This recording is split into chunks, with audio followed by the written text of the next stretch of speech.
Hi there, I'm Eric Wordweaver Sjerven, Gothi of the Ridgar folk here in East Texas, and I would like to welcome you to The Raven's Call. This is a show where I ramble on about different heathen-related subjects, just kind of whatever strikes my fancy, sets my mind on fire at the time. Big UPG warning at the beginning of this, like every episode. This is just one heathen's viewpoint here in East Texas. The regional differences will vary, cultural aesthetics will vary, personal beliefs will vary. So do not take this as the end-all be-all of anything. I am not an authority, though I feel like some people may think that I am. It's just that I'm outspoken and I like to teach, and I'm there. I don't mind answering questions. I love it. I enjoy it. I like the teaching aspect. Otherwise, I wouldn't have a YouTube channel where I teach heathenry stuff and talk about just whatever's rattling around in this cranium of mine. So, you guys know all of my contact information. It's down below. Feel free to hit me up with any questions, comments, anything like that. I do build a lot of shows off of viewer requests. I very much enjoy doing that. As a matter of fact, today's episode is built from a viewer request, and this particular viewer wrote in with a couple of questions, and I intend to go back and hit a couple of them and turn them into videos. I also have other ones that are docketed to come in. I appreciate you guys bearing with me on the erratic schedule. I've gone from weekly to almost bi-weekly at this point. That's not my intention. My intention is to stay as true to schedule as I can. Realistically speaking, with the new work schedule and everything, it's difficult to do. My schedule has me up weird hours of the night. I'm tired a lot. And so balancing all of this, sometimes something's got to give, and sometimes that's the videos, which you guys are all very understanding of, and I very much appreciate. You're a fantastic audience. You guys are awesome. So I'm going to keep churning out stuff as I can. Bear with me if the schedule gets a little erratic from time to time. That's just one of those things. It's how it plays out. So without any further ado, we're going to go ahead and jump into today's subject. Let me grab my iPad real quick. Ducking out of frame, shaking the camera. That's all fantastic. All right, so today's viewer request comes from someone who pops up in the comments quite frequently and always has very good and developed comments. They joke about being lengthy and being a loquacious Gemini, like you're writing to the king of loquacious Geminis. I get it, all right? I am the king of wall of text. You're all right. I am called the wordy bastard for a reason. I can't even write a text back to my friends without it being, 3 paragraphs long. I'm just that way. So you're cool. I get it. No worries. I like that it's wordy. It took me a little to get through it, but it's all good. All right. So today's question comes from Azure Phoenix in the comments. People will see them there periodically. And there's a couple of questions here. So Azure, I'm going to get to the other half of this here in the near future. I want to wrap my head around exactly how I want to handle it. So look for it in an upcoming video. Plus, I feel like it deserves its own video, separate and aside.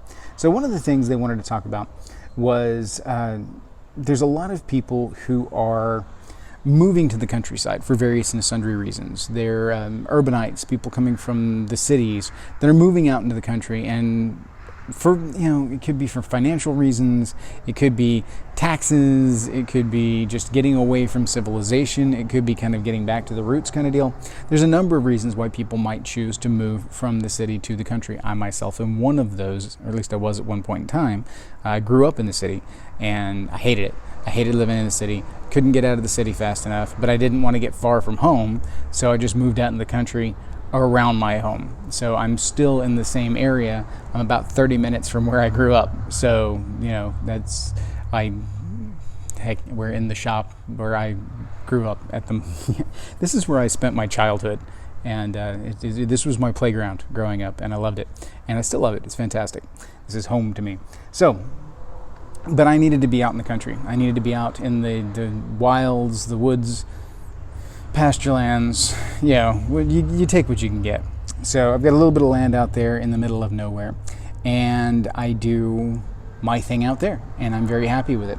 So the question here was, how to, some tips and tricks for urbanites that are moving into the country, that are, leaving, let me set this down now, that are leaving the cities and heading more to the country. and are experiencing life and heathenry in a different way because of this. And it's a beautiful thing. It's a wonderful thing. I enjoy hearing people talk about it. I enjoyed doing it myself. It was a fantastic deal. So one of the things that people going out to new places have an issue with is kind of integrating with their new land. How do they go about doing that? What are some tips and tricks for the heathen homesteader? And heathen homesteading is a wonderful thing. There's actually a couple of really good Facebook groups for heathen homesteaders that I recommend you guys check out. I also recommend y'all sharing some heathen homesteading tips and tricks in the Word Weaver Productions group. I would love to see you guys just share out any kind of cool ideas for helpful heathen homesteading aspects that people might find beneficial, because that is the crux of what we're trying to do. We're just trying to live life. That's what heathenry is all about, being in the here and now and enjoying life now. So one of the things that was requested was talking about a land taking ceremony, or at least how to effectively move in without completely pissing off all of your local Vatir. And this is a view that is something that people may differ with me on.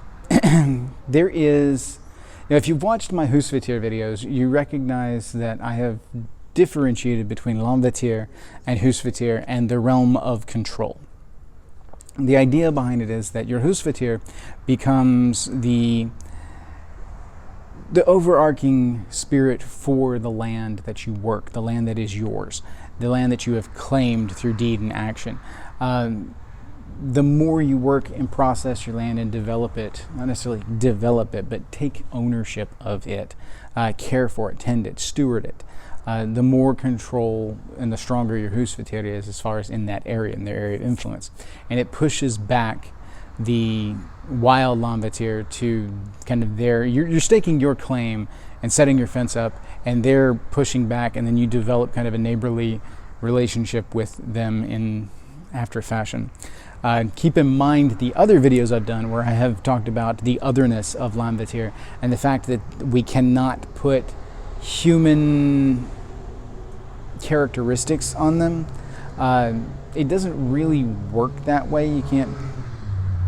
They don't think the same way we do. They don't communicate the same way we do, and they don't have the same kind of social structures that we do. Naturally speaking, whenever some dominant entity enters an area, they usually drive out competitors or things that might be dangerous, and they kind of reach a homeostasis with the ones that stick around, and then they find kind of a balance. And that's a lot of what we do when we set up and stake a claim on land and begin to work it and develop it into our own. When it becomes our own piece of property, our own little slice of Midgard. And the land taking ceremony is one of the first steps that you can take on that. There are varying different ceremonies that you can do. The trappings of them are based on, well, pretty much based on your own aesthetic and the way that you want to go about doing things. The key elements that I have used for my land taking ceremonies, keep in mind this is just mine, this is not necessarily representative of anyone else's, is a declaration of the boundaries and a declaration of ownership and a declaration of stewardship. So one of the things, like when we did ours, one of the things I do is I gathered my tribe with me and my clan, and we went and did a processional around the property to establish the boundary. There are a couple of ways that you can do this. Mostly I walked the rough boundaries of my property, that which is accessible and attainable. Couldn't necessarily walk the full property line because some of it's just too overgrown and is not easily walked to or safely walked to with either fire or a blade, depending, not without having to clear some area first, which you can do. It depends on how you're choosing to develop your land, etc., etc. So the key thing that we did was walk the perimeter of the property, and from the four corners of the property, or you can do the four corners, four cardinal directions, however you choose to do it. But I took a bucket and a little spade and dug up a little bit of land from the boundaries of the property. And then I brought them back to the threshold of my home. And under the front view of my home, I put this earth on the ground and then placed a foot above it to declare ownership and did my ritual. I declared ownership. And I'm not going to go to the specifics of what was said, but essentially the basics of it are that I declared the land mine, and that I was to be taking up ownership of it, that I would be taking stewardship of it, that I would care for it. Those things that were amenable to that were welcome to stay, and those that were not needed to find their way elsewhere. And there's other things that you can do as well, like wardings, to set up boundaries to keep ill spirits away, to drive out those things that mean you harm or choose to do, would in some way, shape, form, or fashion do harm or at least impede your efforts there. And we've had some encroachments over the years. We had a particularly nasty spirit move in at one point in time and set up shop in one of the unworked areas in the center of our area. It's a copse of trees that I just haven't completed clearing out and sprucing up and making nice and pretty yet. It was very wild, very overgrown. And we had a spirit move in there that I needed to move on. And through my efforts and some of the efforts of some key members of my folk community, we managed to persuade it to move along. It was nothing major, a couple of minor rituals, and we encouraged it to move on to a different area where it would not need to meet any kind of adversarial interactions. And it did. It moved on. And things have gotten a lot better on the property as a result. We were experiencing some pretty negative luck, I guess you could say, with the land as a result of the spirit moving in, and it needed to move on because it was costing me yard animals and some other things like that, and it needed to go. And so it did. That was one of the things that we had to do as stewards of the land, is step up and drive away things that would do harm to those spirits that we want to protect, that we want to take stewardship of, to take wardship of. And it's work. It's a thing. It absolutely is a thing. And the varying rituals on that comes into folk magic, folk practices. I won't overshare the details on the process simply because that is our folk tradition, and I don't want to put everything that is our inner in the outer.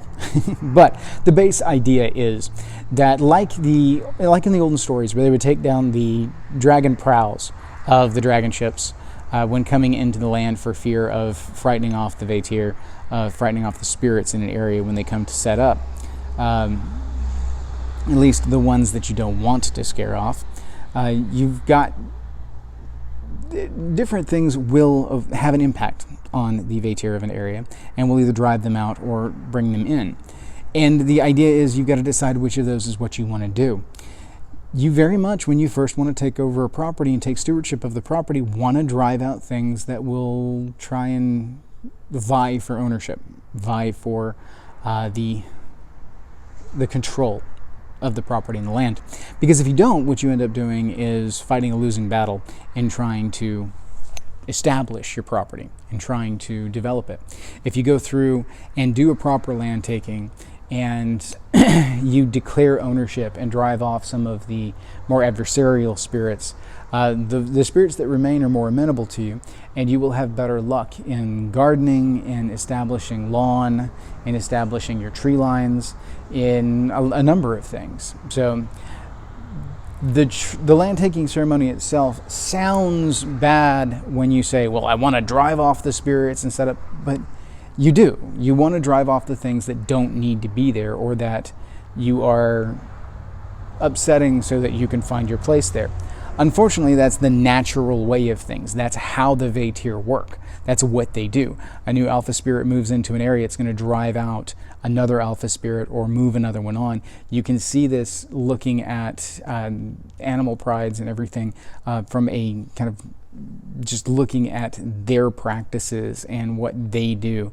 You can look at a lion pride and see that's a particularly violent takeover whenever there's a change in alpha ship. There's usually a lot of death involved in that.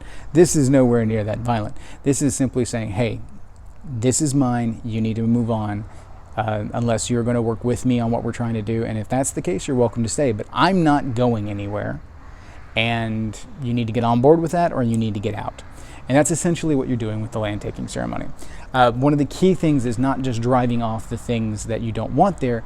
It is making clear that you are taking ownership of the land, and that you are going to take stewardship of the land and protect the land and look after the things that are there, and then do it. Deed in action. The more that you do, the more the Vatir that you want there will see that you are indeed doing your deal. You are taking care of, you are protecting, you are establishing boundaries, and you are setting up a safe haven. Not just safe for you, but safe for those that you want to be there. That's kind of what we've done with our property, and as a result, every mother cat in the area wants to come and have their kittens on our property. It drives me nuts because we have umpteen jillion cats, most of which have come out of a single family line, because this family line keeps coming back here to have their kittens. Don't get me wrong, love my cat. Gunner's awesome. Those of you that watched the big meet with Jesse's 3-year celebration on his channel will have seen Gunner pop in the video because he wanted to be around Daddy. He's one of those wild kittens that we ended up bringing in. He actually came in the night he was born. So we managed to get a hold of the litter and bring him in and protect him. He was one of our bottle-fed kitties. Yeah, it was crazy. So my lady is something of a Disney princess, though. She is fantastic with the animals, and they just kind of flock to her. So they know that this is a safe place and that they can come to it. But it's more than that.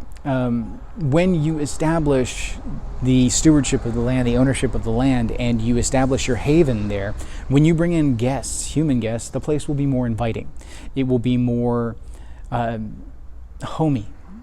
It will be a place where they feel they can be comfortable. And this is something that in the olden days we would see during migratory periods, especially when the Scandinavians were moving over to Iceland, things like that, because that's a period of uprooting and moving to a new location. But a number of the familial practices may not have survived as much because of older lands, of family lands being passed down. Those were well established, and that's not something that we have the benefit of in the modern era in most cases. Some people will inherit family land and be able to step onto a well-established property that doesn't need this. It doesn't need to be declared as far as ownership goes. It just simply stays with the family. And that's essentially what you're doing when you do a land taking, is you're saying our hearth is going to care for this property, not just the individual, but our hearth, our family. This is ours, and we are going to do this. When it's been family lines passed down within the family lines, what you're seeing is generations of stewardship and an established relationship with the land.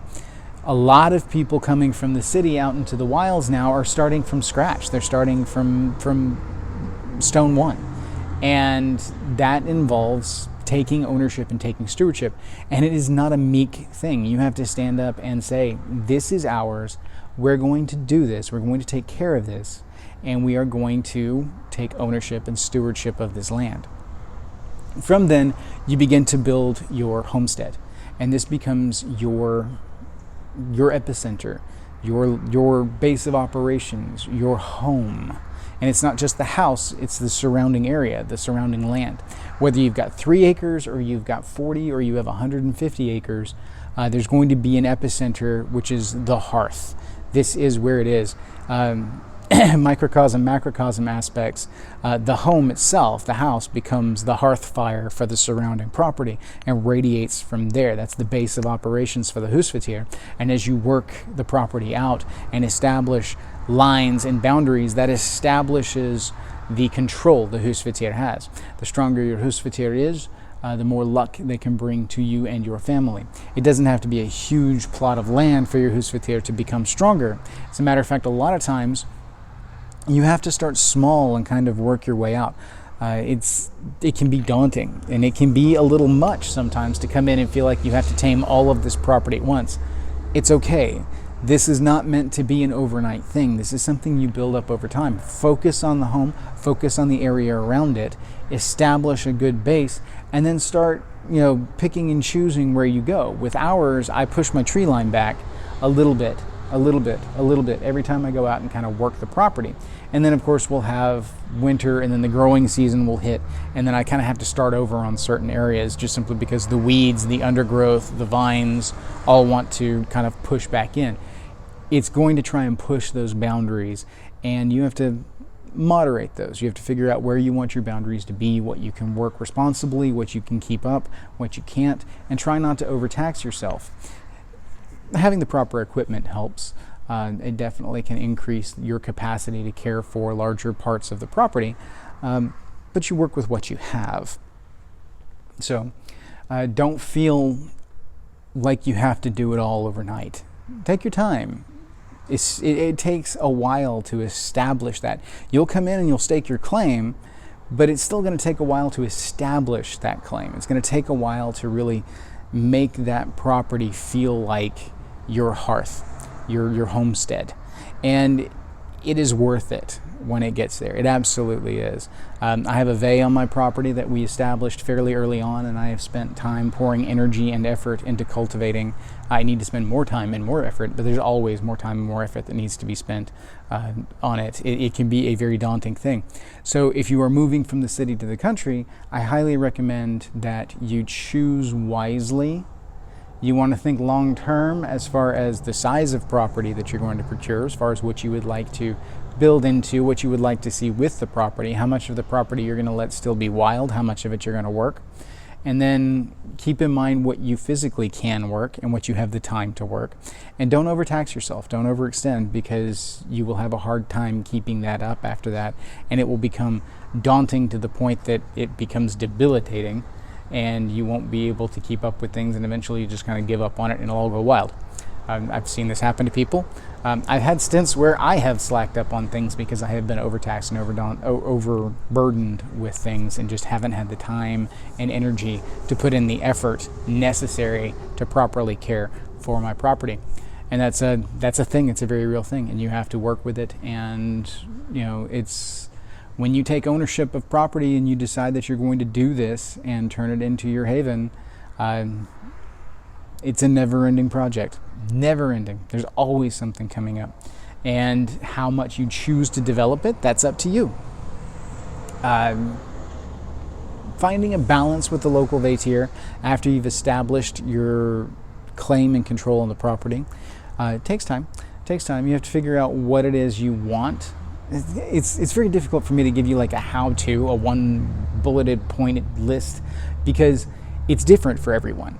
Somebody may come in and decide they want to keep goats, and then therefore establishing that boundary and establishing where the goats are going to be, what you're going to do with it, is different than somebody who comes in and wants to, say, raise cattle, or wants to raise chickens, or doesn't want to raise livestock at all and just wants to do a garden or farm. Two very different things. Okay? Gardening and farming are not the same thing.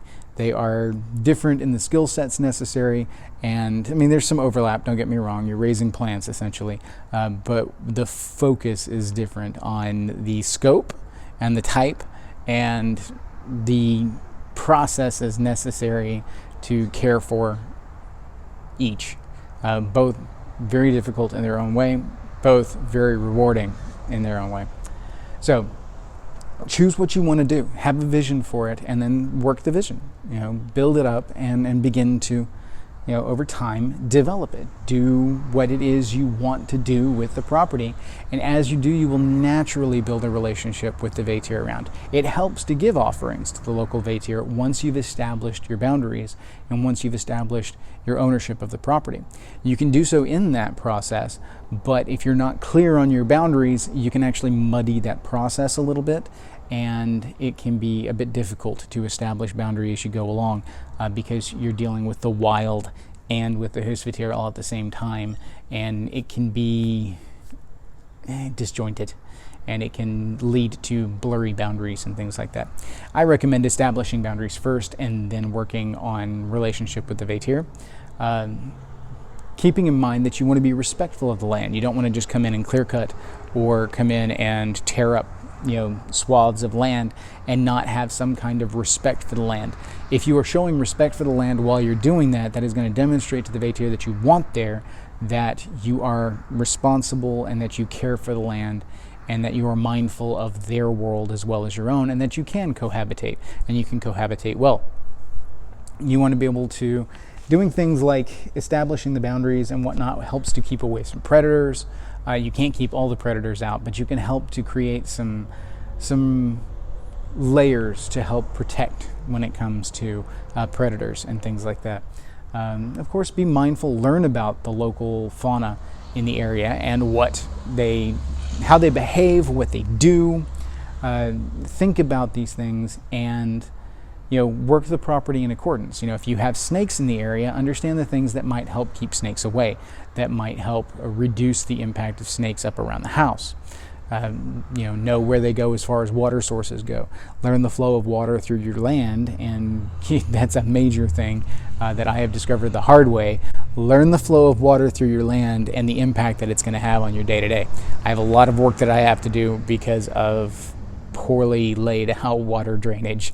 That was not my doing, that was the previous owners, but still, nonetheless, it is my problem to deal with. And beyond that, look at homesteading stuff. Look at literature, look at periodicals, get on homesteading groups, and talk to other people about ideas that you want to incorporate into your homestead. Because the heathen part of this is that it is you, your hearth, your clan, building a homestead. It is still homesteading. It is still the process of homesteading. So it doesn't necessarily have to be heathen homesteading to be heathen homesteading.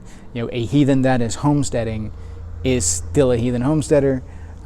It's just homesteading. So you need to know what you're going to do as far as, do you want to do rain catchage? Do you want to do solar stuff? Do you want to run compost? Do you want to build on the land? Do you want to build buildings, property?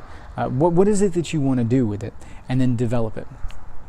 And then as you do this, as you go forth with these things, you can incorporate the heathenry elements into, say, constructions. If you wanted to do blessings, wardings, things like that on as buildings as they're going up on the property, you absolutely can. And I highly recommend it because it will help with the overall strength and stability of the buildings as they go up, as the structures are developed. These things can be very, very beneficial.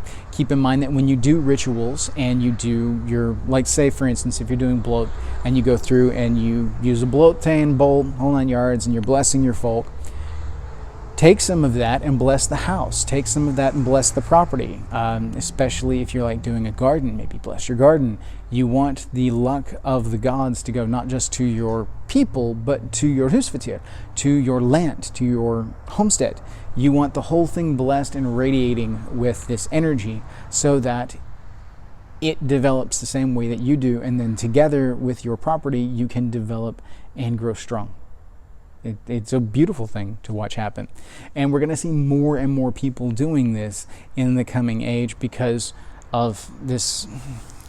We're reaching a point in society where people are going to start seeking out countryside and wilderness more and more and more. It's also going to drive up the prices of rural properties and is going to snatch up a lot of rural properties simply because more and more people are trying to move out. It's going to make it a little bit more difficult to do what we do in some ways. In other ways, it's going to make accessibility of tools and homesteading devices, techniques more accessible because more people are doing it, and therefore there's a bigger market for it, and it will increase in its presence. That will make it easier for certain homesteaders to get access to things that they need. Water purification, whatnot. May even help bring some of the prices down on some of those things as there is competition in the market for these things. It's all an ecosystem in and of itself. So, but you need to think like water, for example. Are you going to do well? Are you going to have county water? What is the solution for your area? Wells are fantastic, especially not having a water bill every month, but they come with their headaches. You've got to think about pump houses. You've got to think about care for the pumps. You've got to think about, the condition of your groundwater. What aquifer, what spring do you tap into? How deep is the well? Are there contaminants in the well? Is there sediment? What's going into your ground that's going into your groundwater? What's going to impact your well? You've got to think about all of these things as you go forward. It is a lot of work. It is a lot to think about, and it's daunting, and it will take you years to establish and years to get right. You will not have it all down the first year. Even if you've got a ton of money and you throw a ton of money at the development of the land before you ever set foot on it, learning your land and learning to work your land takes years. It does. It is not something that you pick up overnight. You can come in with a perfectly manicured everything, step into it, and if you don't take the time to figure it out, the wild will retake it. It will. It'll fight you on it. That's just the natural order of things. It's how it does. So take the time, learn your land, establish your boundaries, declare ownership, take ownership, and make good on that ownership. And things will turn out well. So hopefully, Azure Phoenix, that helped a little bit with your question in that. I mean, it was kind of scattershot in its coverage, but that's a huge subject. I mean, there are entire groups dedicated to heathen homesteading that are constantly coming up with things like, animal husbandry, gardening and farming tips, water purification elements, power solutions, the whole 9 yards. It is a huge thing. So guys, please jump in the Word Weaver Productions community and share out your homesteading tips. Share out your ideas.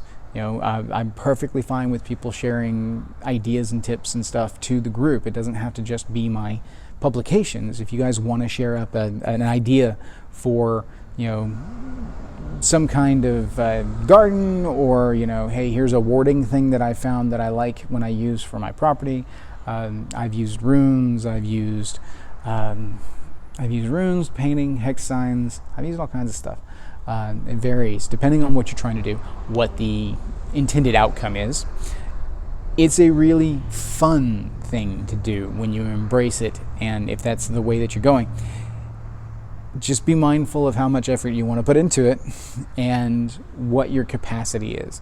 Don't overtax yourself, And if you know that you want big land and that you're going to work big land over time, and that you're going to, work your way out to it, and you understand that that's not going to be an overnight thing and it's going to take time, cool. You're thinking long game, building up to it, establishing that you've got plenty to work with here, and that's a fantastic thing.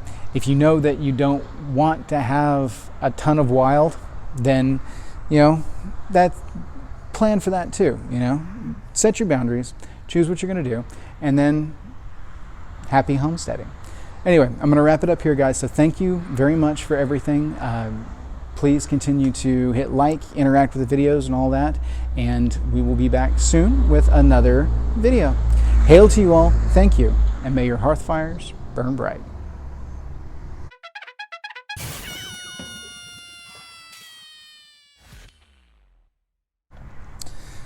Okay, we're going to try this, see how it goes. I know I say that every time, but still, it's been a crazy, well, I've lost track of time. My new work schedule has me working until like 1 in the morning most nights, so I'm tired, but that's okay. Trucking along. Gotta do what you gotta do, So, as far as the prelude stuff goes, life is trucking along just fine. Step at a time, trying to keep the family company up and running, and all that jazz. So if you know anybody in the East Texas area that needs construction supplies, safety equipment, hard hats, safety vests, shovels, things like that, send them our way. It's Acme Machinery and Supply Company in Tyler, Texas. I've got a Facebook page up for it too, so if you feel like sharing it out, I'd appreciate it. But anyway, as far as D&D's rocking along really good. I've got some awesome ideas for stories that I want to add in to our overarching campaign. It's a lot of fun. The great thing about an ongoing campaign is that it is an ever-changing, living, breathing thing. Yeah, that bell was my brother showing up. And so there's always room for expansion and growth. It's like if you're doing series of one-shots, or if you're doing the pre-made ones. The problem with some of those is that you're locked in to what you're doing. It's a singular story. The great thing about it is that it's bite-sized, relatively speaking. You can still stretch it out to 5 or 6 sessions, depending on how long it takes to go through whatever it is you're going through. But there's not a lot of room for just kind of adding in things as you expand and feel. The great thing about it, like an ongoing huge campaign, is that if I want to add certain elements, I can easily come up with reasons and things. It's kind of like doing a mini-series versus doing a full multi-season series. And the big campaign is the multi-season series. You know, if you want to have an episode where the players go off and fight this one thing, then you can. If you want to take a complete derail and have them run into a hag somewhere and then play out some kind of social interaction where they end up bartering away their souls, you know, you can do that. If you want to take a day trip into the 9 hells, you can do that. It's absolutely fantastic. And that's one of the things I really like about 5th edition. While 3.5 was probably more robust and feature full due to just the mechanics and how well developed and everything it was, they did not embrace the storytelling in the same way. 5th edition really embraces the storytelling and puts a lot of power in the player's hands. And it's a collaborative thing. It's fantastic. So I love seeing how my story interacts with my players and how my players interact with my world. And then just trying to be ready for whatever they may bring or throw at me or twist in a different direction. It's always just a ton of fun. And I enjoy the hell out of it. So if you guys have any questions D&D related, let me know. I'm having a hard time finding D&D podcasts that I like to listen to while I'm working because I am a more seasoned player and a lot of them are not very, you know, other than Critical Role, it's hard to find a serious play podcast that I enjoy. I've enjoyed some of the silly ones. Dungeons and Daddies is hilarious and I had a lot of fun with it. The stuff on NADPOD is fun, but both of those are very, very loose with the rules and just kind of fun, which is great. I enjoy them for the story, I enjoy them for the antics, but you know, I'm always searching for something else that I can steal ideas from, get inspiration from, or just sit back and enjoy. Going back and reading some of the old fantasy novels like the